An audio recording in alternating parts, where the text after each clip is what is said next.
Sudah bertahun-tahun Baginda Raja Ar-Rasyid ingin mengalahkan Abu Nawas. Namun perangkap-perangkap yang selama ini dibuat semua bisa diatasi dengan cara-cara yang cemerlang oleh Abu Nawas. Baginda Raja tidak putus asa. Masih ada puluhan jaring muslihat yang telah disiapkannya untuk menjerat dan menghukum Abu Nawas. Baginda Raja beserta para menterinya sering mengunjungi tempat pemandian air hangat yang hanya dikunjungi para pangeran, bangsawan, dan orang-orang terkenal. Suatu sore yang cerah saat Baginda Raja berendam di kolam, beliau berkata kepada para menterinya, "Wahai menteriku, aku punya akal untuk menjebak Abu Nawas," kata Baginda Raja dengan wajah yang ceria. "Apakah itu, wahai Paduka yang mulia?" tanya salah seorang menteri. "Kalian tak usah tahu dulu. Aku hanya ingin kalian datang lebih dini besok sore. Jangan lupa, datanglah besok sebelum Abu Nawas datang. Karena aku akan mengundangnya untuk mandi bersama-sama kita," kata Baginda Raja memberi pengarahan. Baginda Raja memang sengaja tidak menyebutkan tipuan apa yang akan digelar besok. Abu Nawas pun diundang untuk mandi bersama Baginda Raja dan para menteri di pemandian air hangat yang terkenal itu. Keesokan harinya, Baginda Raja dan para menteri sudah datang lebih dulu. Baginda membawa 19 butir telur ayam. 18 butir dibagikan kepada para menterinya, dan 1 butir lagi untuk dirinya sendiri. Kemudian Baginda memberi pengarahan singkat tentang apa yang telah direncanakannya untuk menjebak Abu Nawas. Ketika Abu Nawas datang, Baginda Raja beserta para menteri sudah berendam di kolam. Abu Nawas pun lalu melepas pakaian dan langsung ikut berendam. Abu Nawas berharap-harap cemas. Kira-kira permainan apa lagi yang akan dihadapinya? Mungkin permainan kali ini lebih berat, karena Baginda Raja tidak memberi waktu untuk berpikir. Tiba-tiba Baginda Raja membuyarkan lamunan Abu Nawas. Beliau lalu berkata kepada Abu Nawas, "Hei Abu Nawas, aku mengundangmu mandi bersama karena ingin mengajakmu ikut dalam permainan kami," kata Baginda Raja. "Permainan apakah itu, Paduka yang mulia?" tanya Abu Nawas. "Jadi gini Abu Nawas, kita sekali-kali melakukan yang secara alami hanya bisa dilakukan oleh binatang. Sebagai manusia, kita harus bisa melakukannya dengan cara kita masing-masing," jawab Baginda Raja sambil tersenyum. "Hamba belum mengerti, Baginda yang mulia," kata Abu Nawas agak ketakutan. "Masing-masing dari kita harus bisa bertelur seperti ayam.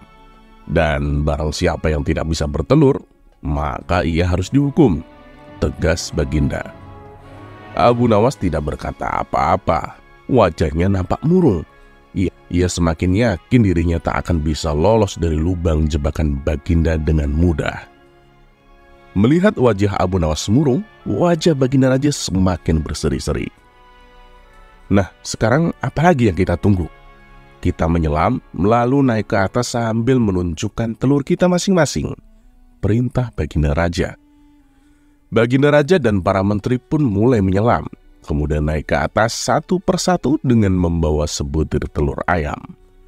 Abu Nawas masih di dalam kolam. Ia tentu saja tidak sempat mempersiapkan telur, karena ia memang tidak tahu kalau ia diharuskan bertelur seperti ayam. Kini Abu Nawas tahu kalau Baginda Raja dan para menteri telah mempersiapkan telur masing-masing 1 butir. Karena belum ada seorang manusia pun yang bisa bertelur, dan tidak akan pernah ada yang bisa, kecuali yang ini. Karena dadanya mulai terasa sesak, Abu Nawas cepat-cepat muncul ke permukaan, dan kemudian naik ke atas. Baginda Raja langsung mendekati Abu Nawas. Abu Nawas tampak tenang, bahkan ia berlaku aneh. Tiba-tiba saja ia mengeluarkan suara seperti ayam jantan berkokok. Keras sekali, sehingga Baginda dan para menterinya merasa kaget dan heran. "Ampun tuanku yang mulia, hamba tidak bisa bertelur seperti Baginda dan para menteri," kata Abu Nawas sambil membungkuk hormat. "Nah, kalau begitu kamu harus dihukum," kata Baginda Raja bangga. "Tapi tunggu dulu wahai tuanku yang mulia," kata Abu Nawas memohon. "Apalagi wahai Abu Nawas?" tanya Baginda tidak sabar. Paduka yang mulia, sebelumnya izinkan hamba membela diri.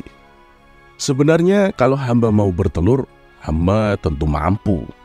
Tapi hamba merasa menjadi ayam jantan, maka hamba tidak bertelur. Hanya ayam betina saja yang bisa bertelur, Paduka, kata Abu Nawas sambil membusungkan dada. Baginda Raja tidak bisa berkata apa-apa. Wajah Baginda dan para menteri yang semula ceria penuh kemenangan kini mendadak berubah menjadi merah padam karena malu. Sebab mereka dianggap ayam betina. Abu Nawas memang cerdik. Karena merasa malu, Baginda Raja Harun ar-Rasyid dan para menterinya pun segera berpakaian dan kembali ke istana tanpa mengucapkan sepatah kata pun. Memang Abu Nawas banyak akalnya dan telah diakui oleh para ilmuwan sebagai ahli mantik atau ilmu logika. Gampang saja baginya untuk membolak-balikan dan mempermainkan kata-kata guna menjatuhkan mental lawan-lawannya.